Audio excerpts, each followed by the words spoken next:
Hi, I'm Don. Today we paint a beautiful miniature from SIGNUM games.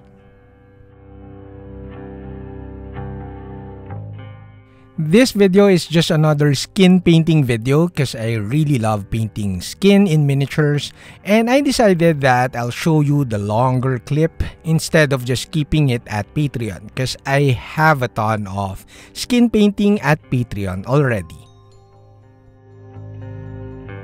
Hi, I'm Don. Welcome to my studio.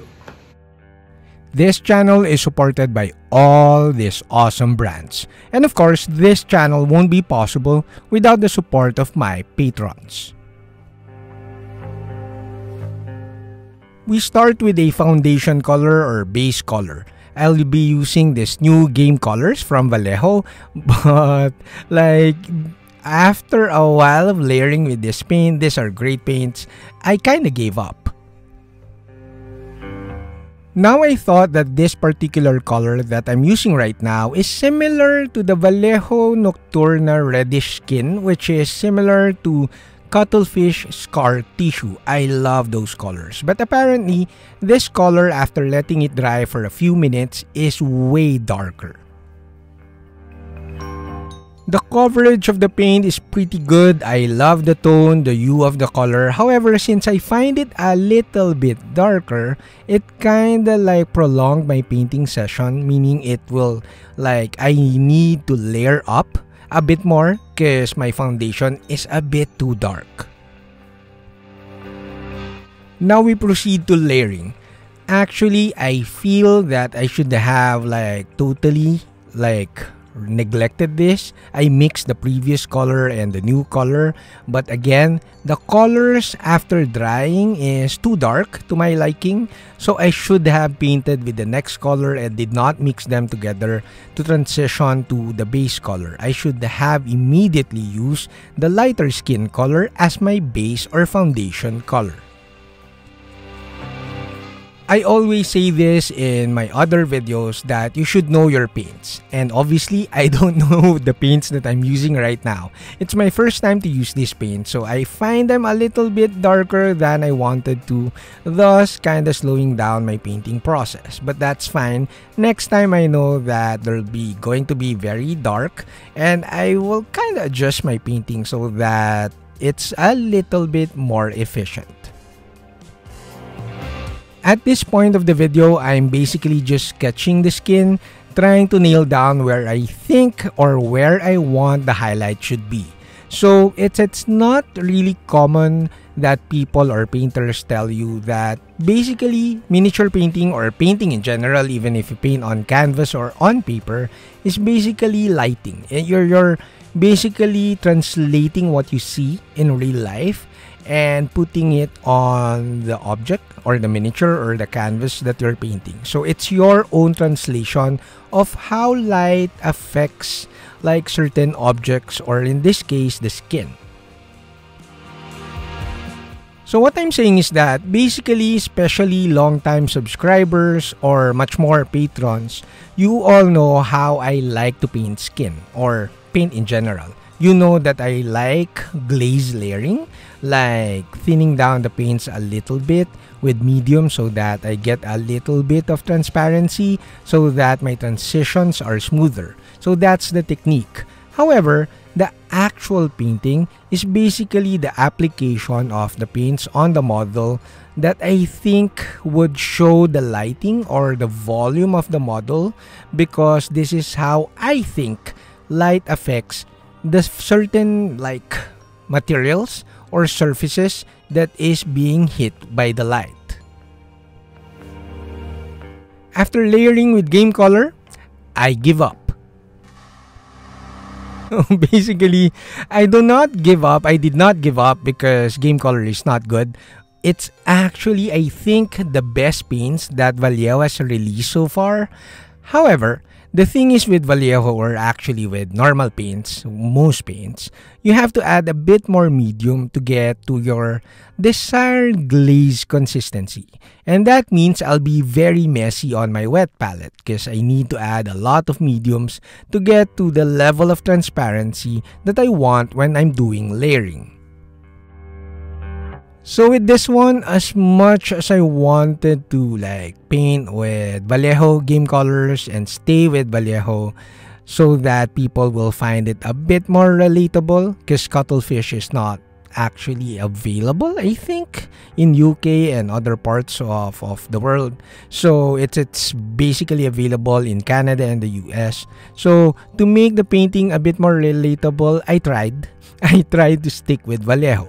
However, I wanted my painting to be very efficient, meaning I am using pre-glazed paints. These paints are semi-transparent, even the sketch paints. So the sketch paints, you have to thin a bit more if you want to glaze layer, or you want a bit more transparency. Basically mixing it with 1 part paint and 1 part medium, that will do already for fat glazes. Now for thin glazes, you have to add a bit more, roughly around 4 parts medium or even more, and then 1 part paint. So don't get me wrong, I'm not saying cuttlefish is better than Vallejo or cuttlefish is better than my other paints on my painting table. It's just that it's the paint that matches how I like to paint. It matches my painting method so much, and it makes my painting a bit more, not a bit more, it makes my painting way more efficient.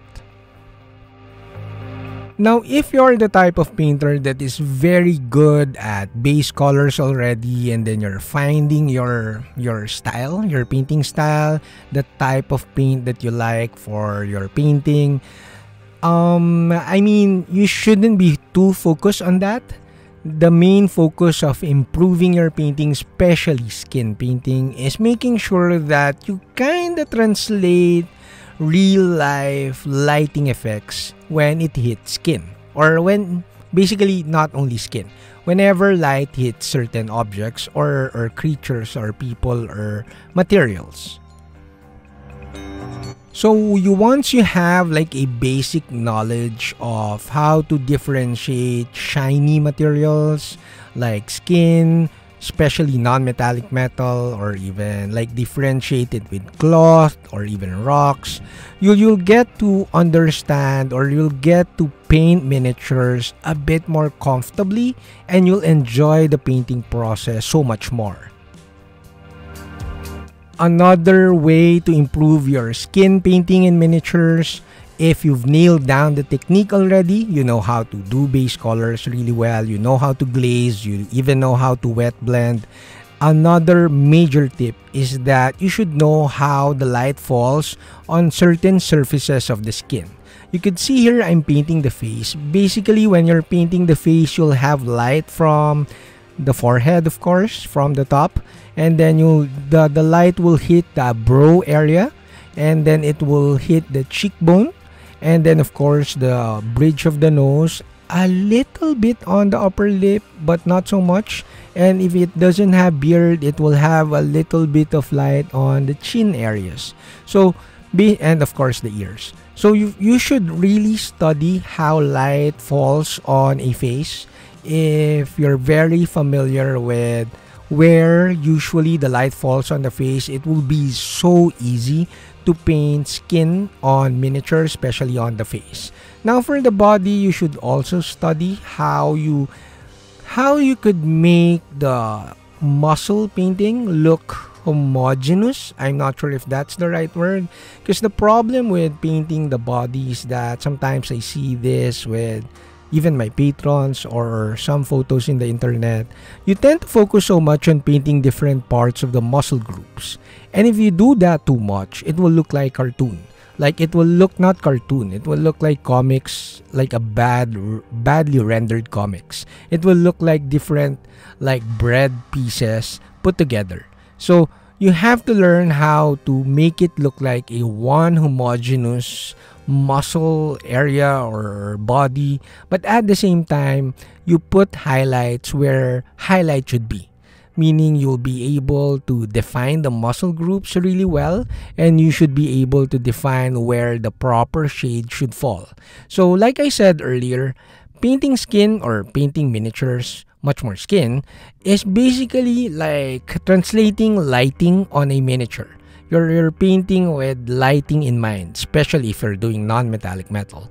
But skin is a little bit easier because non-metallic metal, you'll have to like do some creative calls because you have to paint a bit of reflections and stuff like that. With skin, it's a little bit easier.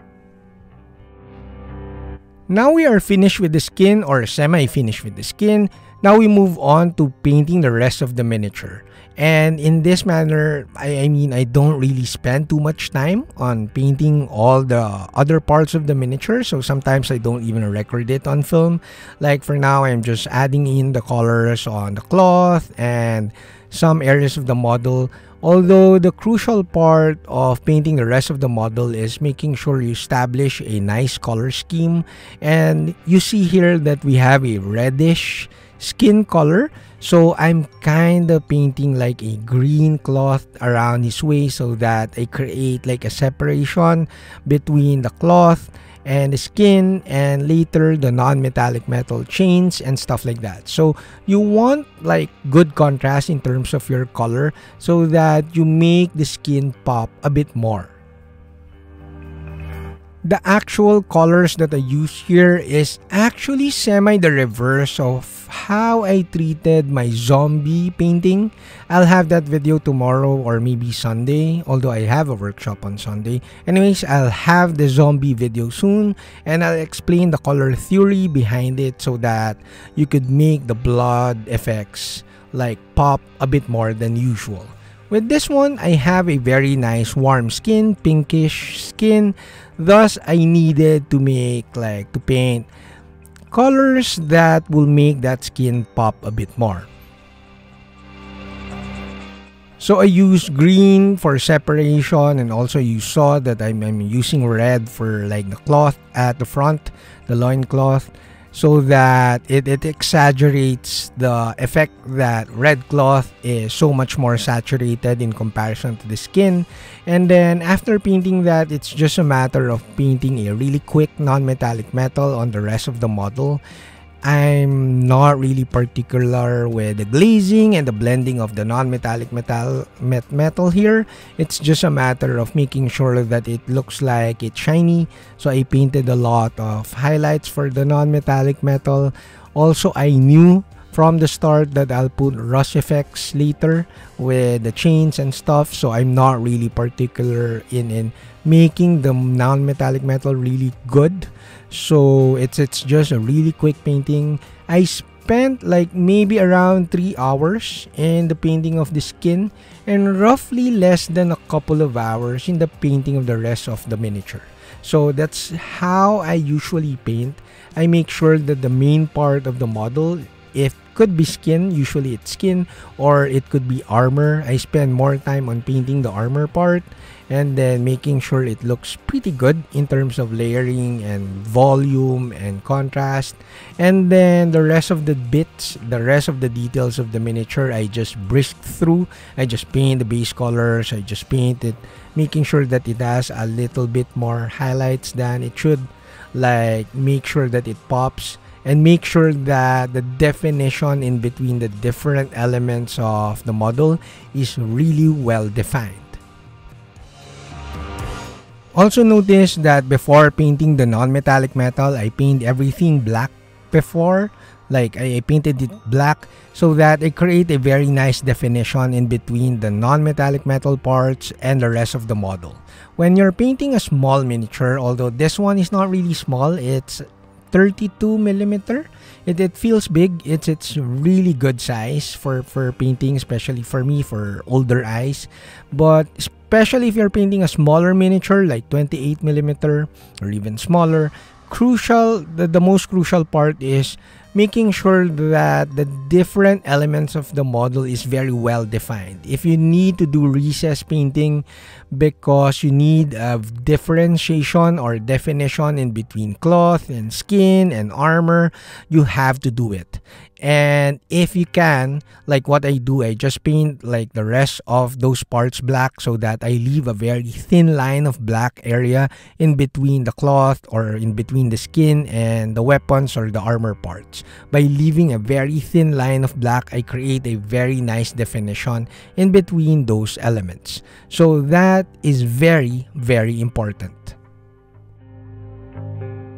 Lastly, I always say this, that especially if the model has lots of skin, and even if the model doesn't have lots of skin, even if it only has a face, you should really make sure that the painting of the skin is really good.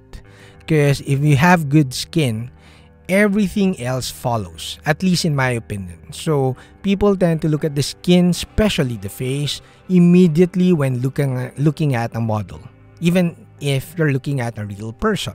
So you have to really spend a little bit more time in making sure the painting of the face is good, or in this case, the painting of the whole skin, because skin is the most relatable part of any miniature. And people in general, if they look at something and they find it very relatable, like for this one, the skin looks like real skin, they will tend to like the model a bit more than normal.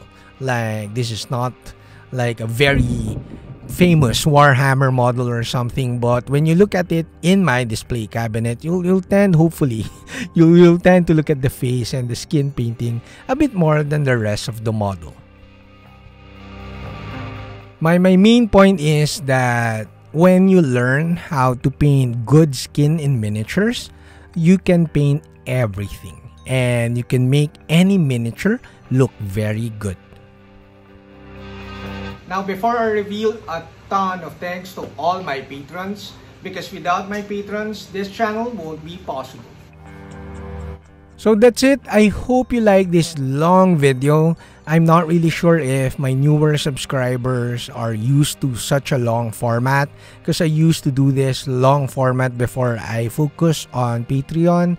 Although with this one, again, I'm trying to like push my channel to reach 40k so that I could paint more Warhammer 40k so that it looks good. I hate odd numbers, and 38 just doesn't like, I don't like the number 3, and so I'm really pushing it to push to 40k. So hopefully you got a lot of tips in terms of painting skin.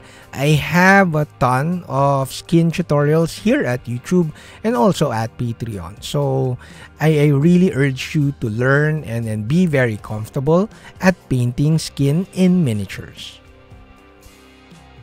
I have 3 more finished videos to come. I'll upload them soon. I just need to do voiceovers for them. Another one, I just have to finish the model. It's practically finished. I just need a couple of hours to do finishing touches. But do subscribe to the channel so that you won't miss any new videos. That's it, Pansit. I hope you liked the video and watch these other videos.